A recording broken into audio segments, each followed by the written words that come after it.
Okay,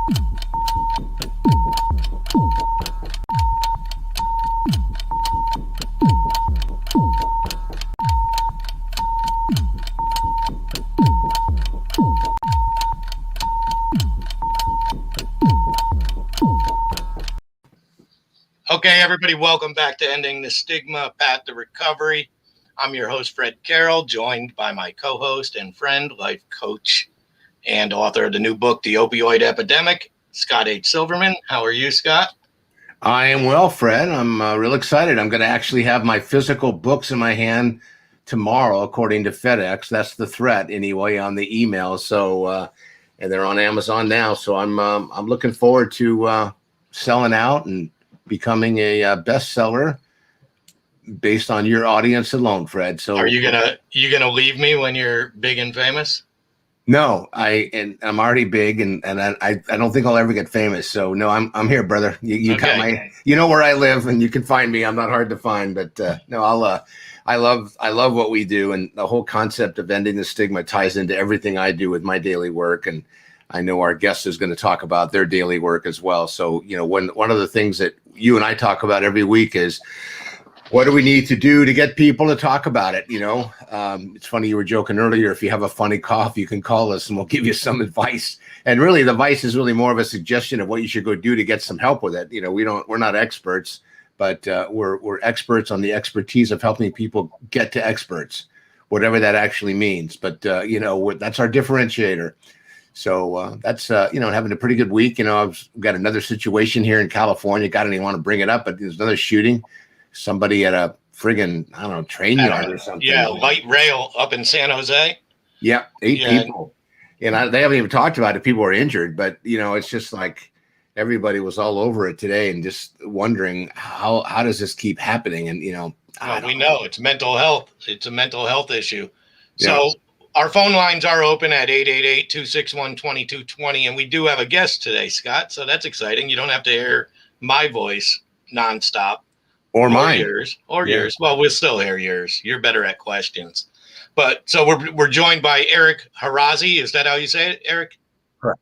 Yeah. Yeah, Eric Harazi. So he is the founder and CEO of Coherently Aware Now, has survived a multitude of lows, but today you have, from what I've read, you have risen above your tragedies in hopes that no other humans have to endure what you had to endure. Is that a good way to explain it? Yes, it's a very accurate way, actually. Okay, good. Well, see, I do my work some. So without it being, it's not so much about the trigger warnings or anything. And we could tell people ahead of time, every show we do has trigger warnings because of the subjects we're talking about. So we're not going to be too overly concerned, but we want you to tell your story from whatever comfort level you're comfortable, so it doesn't trigger you in any way, also. Okay. So wherever you want to begin, tell your story, in pieces, and we'll jump in as we need to. Sure. So when I was one, no, just kidding. When I'm 43 now, and when I was 30 years old, I was drugged and raped. I'm a gay male, and I went to go meet a man, and he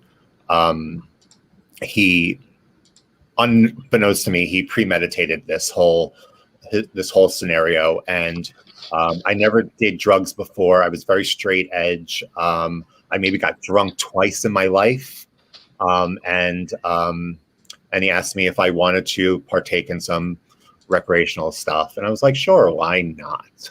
And he got me to a point where I didn't really know what was going on. And he, there was an IV meth got into play somehow. And that took me into a whole nother world. And then I ended up in a basement for 8 hours, and there was a few other guys there, and it was a very bad traumatic time. And it, you know, that took me down this path where I kind of didn't belong. I don't think I was ever meant to be on that path. And I had to figure out quickly how to survive in that world, because when you become an IV addict, it's a whole different creature. It's a much different creature than, and I'm not saying that one addict is different than another addict, but an IV addict is much different than using drugs another way, and it becomes part of you. Let's just say it that way. It becomes part of you, and that led to many years of sexual assault and more drug using. Which led to 2 years of PTSD and a few suicide attempts, 2 nervous breakdowns. It's like a shopping list. Well, yeah, listen, we've heard stories similar to this, never to the same person, but we've heard all versions of this story from individuals. I've just never heard it all put into one person. I'm like the mother tree of everything into one. But it happens. I mean, it happens more common than what people think. And it happens in the LGBTQ community a lot, which is not talked about. It happens to men a lot, which is not talked about. And I think it needs to be talked about more.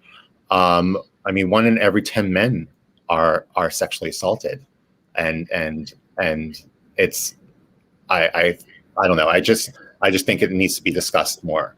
Well, we agree. There is, Scott and I talk about this all the time, how difficult it is, especially depending how old you are, the age ranges of men. We were taught not to give our feelings, or anything like that. And it's a hard habit to break. It's actually a part of you. So now when you were in these situations and stuff, and what ages did this start? So this was at 30. It started at 30, and it went all the way it lasted for about 11 years. And I didn't, sorry, I say a lot. That's okay. Don't worry. It didn't surface for that it was a sexual assault until I went to my first treatment center, and my first trauma treatment center. And someone said to me, "I believe you were raped." And I was like, "What? What are you talking about?" And they went through this with me and said, "This was premeditated." And I was like, "No, it wasn't." I said, "I was enjoying myself." And they said, "That doesn't matter. You were not there. Your mind was not there." And they said, "Look how planned out this was." And I had to sit there and realize that they were right.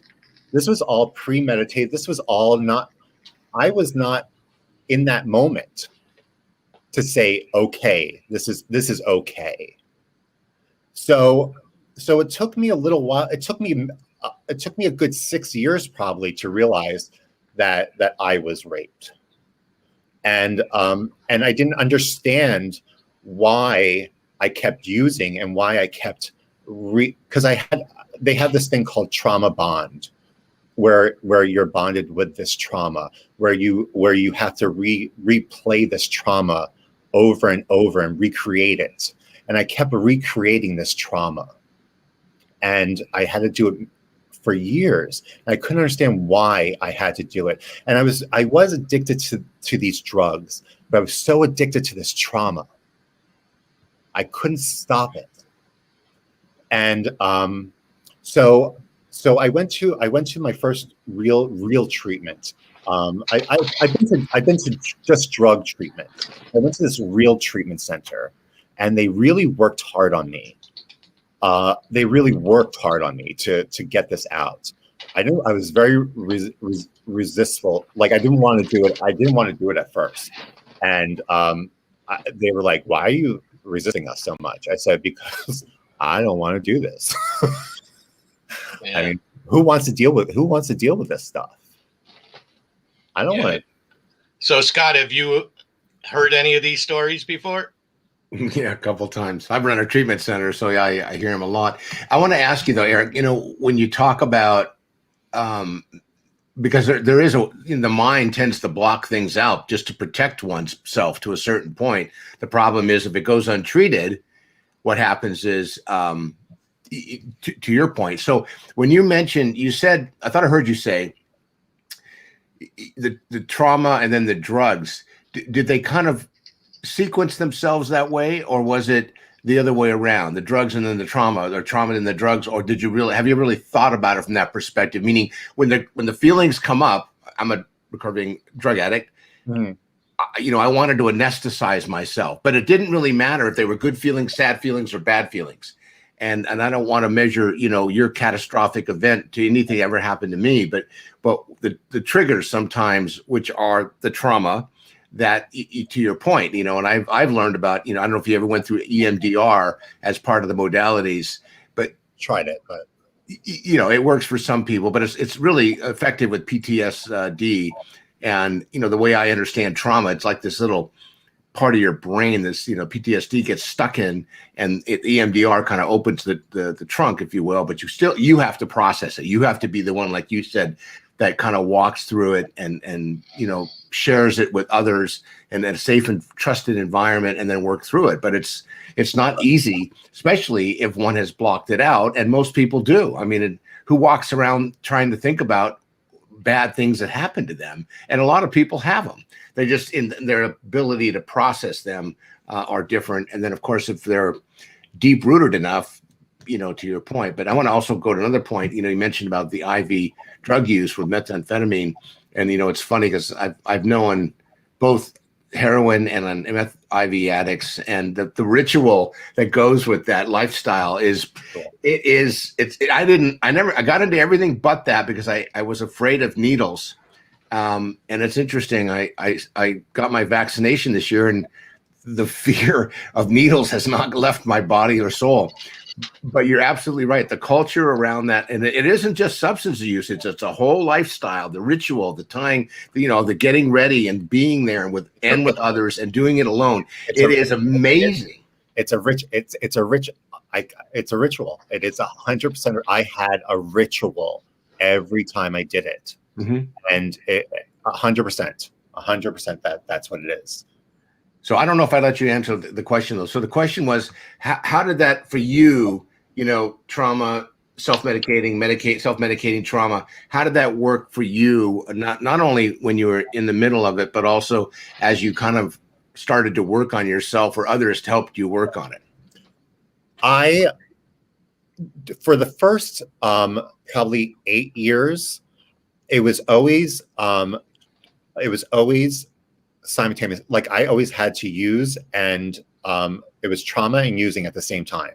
Okay. Like it always went hand in hand. It was never separate.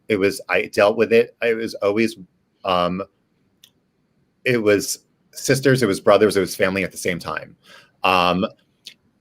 After when I started working on my trauma, and I started dealing with everything, and I started processing everything. It's so funny you're asking that, because I just dealt with my therapist on this the other day, and I came to a realization that the later years, when I processed everything and I didn't have the trauma left, I didn't have everything left, all I had was the addiction. And so I didn't understand why I kept relapsing. And I didn't understand why it wasn't working anymore. Why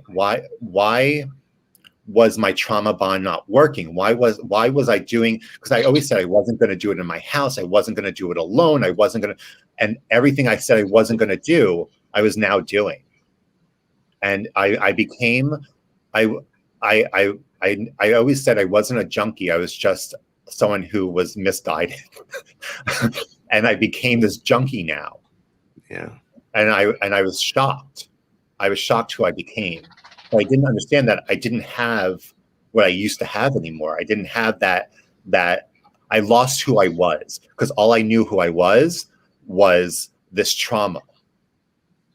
Yeah. But and I'm pushing you a little bit today because I know you got your hair done for this segment, and I think it's important because when you say what you say the way you say it, I promise you there are people out there that this will resonate with, who will start to connect the dots and go, oh my God, maybe that's what I have experienced, or maybe I should go do what he's done, or maybe I should look into what worked for him or what didn't work for them, because it is one of those things, when you think about it, in our country, 15% of our population suffers for some form of addiction that will erupt over the next year. That's a lot of people. But what's even more scary, and we've talked about this, Fred and I, is each person who's impaired, I'm going to use that word right now, they impact 7 other people every day. So, meaning if you're the person who's impaired, through a given day, your normal day, you're going to impact 7 people, whether it's your immediate family, going on the road impaired, or coming off of a run from the night before or the week before, or going to work, being sleep deprived. I mean, if you were, methamphetamine was one of my drugs of choice, and I can remember going days without sleeping. I'm also a retired unlicensed pharmacist, and that was my product. So I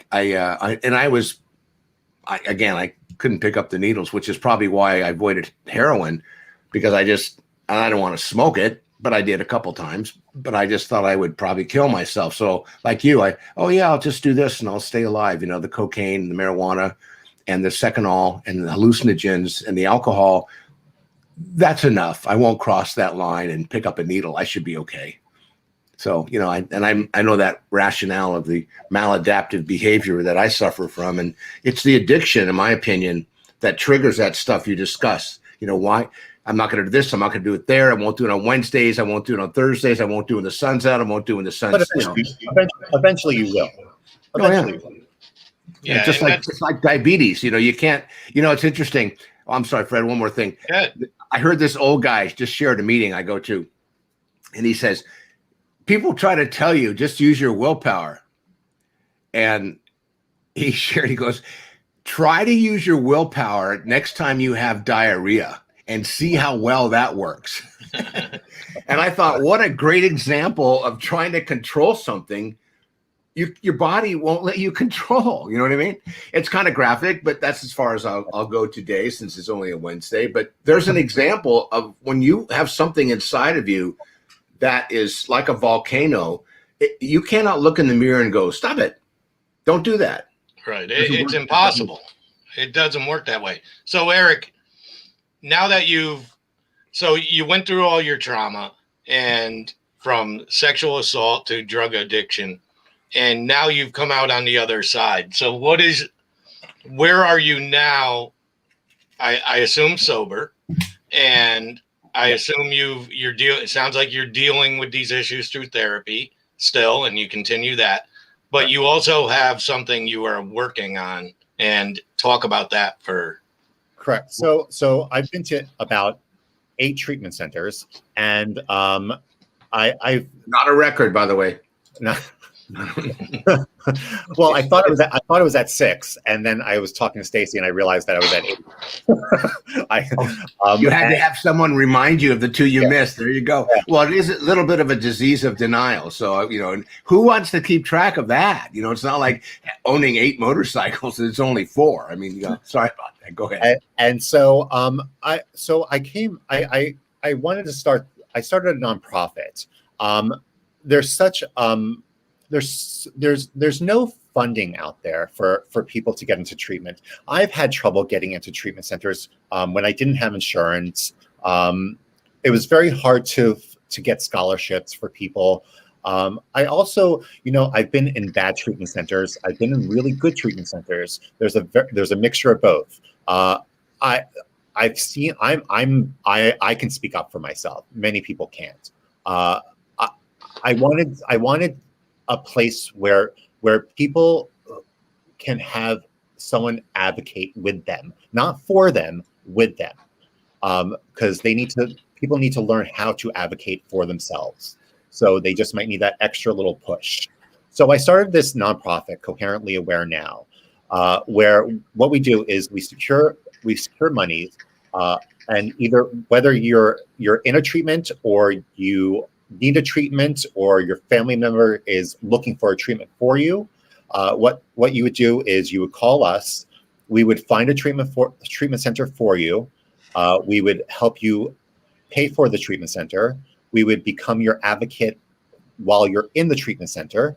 And then we would also help you with an exit plan with your case manager to get you when you get out of the treatment center. There's no other nonprofit that does this in the United States. Visibility for addicts is very low in treatment centers. You're in there, either your family leaves you there, you don't have family. We want to show that you're cared for. We want to show you that you don't have to be 100%, but you can be okay. You can be okay. The spot that you're standing in is worth the spot that you're standing in. And it took me so long to realize that.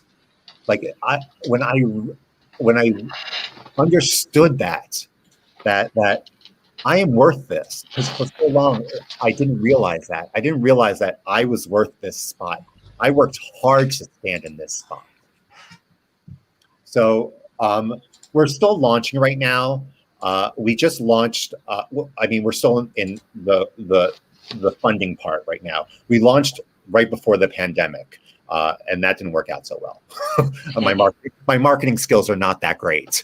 You said you're a nonprofit, right? Correct. Okay, and you said you're still in the funding part, right? Correct. Okay, a little bit of feedback. If you're going to be a nonprofit, you're always going to be in the funding part.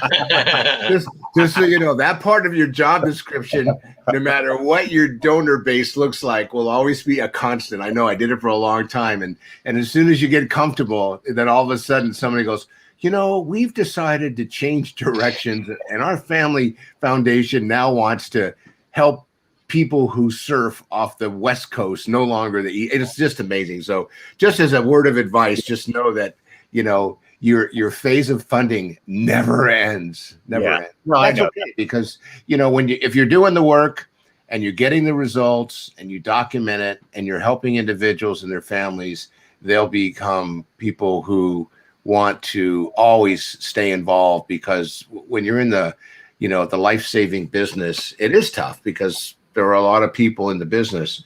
And you mentioned earlier about some treatment centers, some good, some bad, but statistically there's unfortunately more bad than good. And I mean, Florida has been the global marketplace for, if there's anything that can go wrong and be corrupt, they have set the example, to the point that here in California, Orange County mirrors everything that Orange Florida County's has done. recovery, right? That's a big place, Orange County, for recovery. Oh, yeah. Right. Yeah, it is. And everything that's happened in Florida, when people got caught, if they didn't go to jail, they moved their operation not to San Francisco, not to LA, but to Orange County. It seems like it was another breeding ground for, all the different things. And, I've got a buddy in Del Rey, and I think years ago they said that in Del Rey, they have I'm right by Del Rey. They have more beds per capita for people in recovery than any other part of the state and the country. So, it's clearly interesting how it's been a proactive state, but it's also been a breeding ground for, unfortunately, corruption, benefit, manipulation, the lab stuff. And, the class action lawsuits have been, it's amazing. I mean, any state attorney general looks to Florida when they need models to try cases anywhere else in the country. So Eric, you're in the middle of trying to raise funding for this to be a do-gooder. what can you tell people? Why would they want to invest in you? What do you bring to the table beyond the experience? I bring caring and love. I mean, we like I said, we are the only nonprofit that does this. We have something that will never end. This epidemic is never going to end.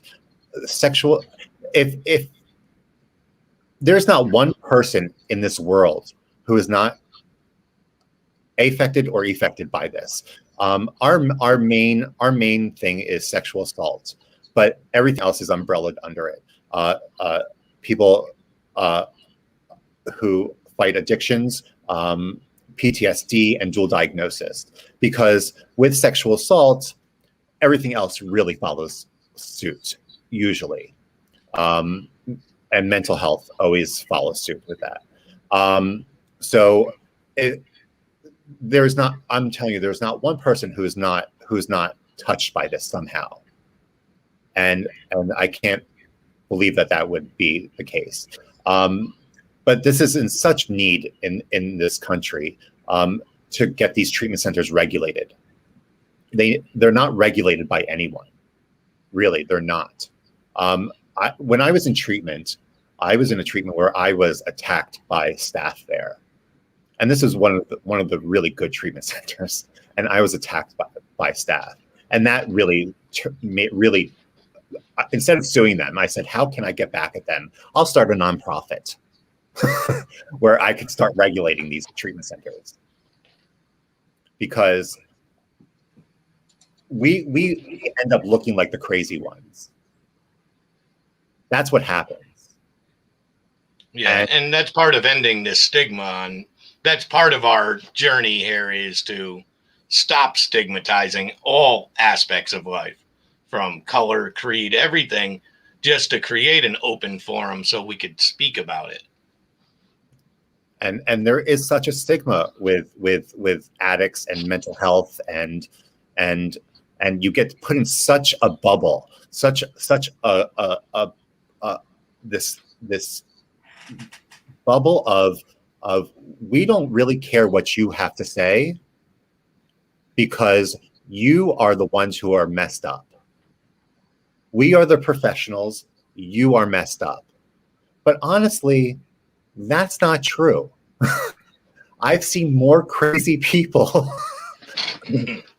in charge than the ones who are actually the clients. I mean, really, I've seen places run so oddly, like it doesn't make sense. How I was in a place once where my sexual assault is by all men. They kept putting me in groups of all men, which makes no sense because that's Yeah, right. like it just. Why would you keep putting me in groups of all men when I'm telling you all my sexual assault? Like, use your mind. Like, so I don't know. I just think that this nonprofit is so needed. It's time to regulate these places. It's time to show addicts, alcoholics, people who are suffering from mental health, people who are survivors of sexual assault. It's time to show them that people care about them, that they're loved, that they're worth something. And I think by this nonprofit that will show them that. So what is the best way? First of all, can they give $5, $10? I mean, you're taking anything. I will take anything. And of course, large amounts are Welcome. My preferred. Yes. Are my preferred. Yes, I understand. but of course, anything is always appreciated and always welcomed. So how could people go and do their research to check out to see if it's something that is on their radar? So people can go to www.thesafecircle.org. And that will tell everything about our nonprofit and how our nonprofit works. They can also donate there. and they can contact me from that website. Our email is on there. And Okay. they can go to our Facebook page also. Coherently. Okay, well that's good. Now, Scott, do you have anything you disagree with on what he said? Well, there is a couple of different accreditation organizations nationally that do approve centers, which is interesting because you have to pay a fortune to get them to come out and do an inspection. And then everybody gets ready for the inspection. Then they get the certification and then they go away, which is interesting. So the industry does have it. But I will tell you, the evidence and the science shows that an individual who goes through treatment, who does nothing else after a 28-day stay, has a 95% chance of relapsing. So that means in our industry, if you will, because I run an outpatient program, 95% failure rate. There is no other business on the planet that has that kind of a failure rate. So I don't disagree with anything you said, but I do want you to know there are people out there that claim they're nonprofits. And when you look them up and you see how much the executive directors are making, you may want to become an accreditation agency because these folks make a fortune. And the thing that's interesting is they have lobbied with the insurance companies, where the insurance companies won't even reimburse a treatment center unless they're accredited by this group. You know, it kind of sounds like, you know, for lack of a better word, the Trump administration and how he works with all of his people. It's just amazing that, you know, and most treatment is benefits driven. To your point, there's no reason for them to listen to you because they don't get paid to do that. They get paid to tell you things. So you experienced exactly what, in my opinion, is wrong with short-term treatment, because treatment is a part of it. And as you've probably learned, recovery is a bigger part of it. It's what happens after you remove the anesthesia and you start the hard work on what the underlying pieces are of the puzzle that need to be put back together again. Does that make sense? Yeah. Yeah. So what we'll do is we'll put the link in the show notes, but that's going to be it for the show. Is there anything else you want to add, Scott? Well, I want to sell some books, Fred. Yeah. And I'd like to see, you know, Eric, since, you know, he clearly has enough money to get his hair done. We should put him down for a dozen books. We'll work something out, Eric. And, you know, go on Amazon or go on to yourcrisiscoach.com. And by the way, we have a long weekend coming up, you know, with Memorial Day. My number is 619-993-2738. 619-993-2738. Call or text me. Okay. If there's something going on that I can help you with, I will find out where Fred's going in Florida and we'll get that phone number. And if there are tough questions, I'll give them to Fred. And if you give me a hard time, I will pass you to Eric, who I'm kind of feeling pretty good about, may kick your ass to get you focused on how to help yourself. Yeah. Well, that's good. So that's it. We're ending the stigma. We want to thank Eric for joining us. This is his first podcast, so be easy on him. It wasn't that bad, right? No, it was great. Thank you so much for having me. No problem. And we'll put a link to your thing, and we wish you all the luck in the world. Stay clean, stay sober, stay safe, everybody out there. Make sure you're checking out Ending the Stigma on Apple, Spotify, and CastBox. We're available every Friday, I believe I'm putting them out every Friday. We're live here every Wednesday, 7 p.m. Eastern Standard Time and 4 o'clock Pacific. But as I say, 7 o'clock on the Best Coast and 4 o'clock on the West Coast. So that's it. So on behalf of Scott and myself, we wish you a safe and successful week. Okay, everybody, we'll talk to you again soon. Goodbye.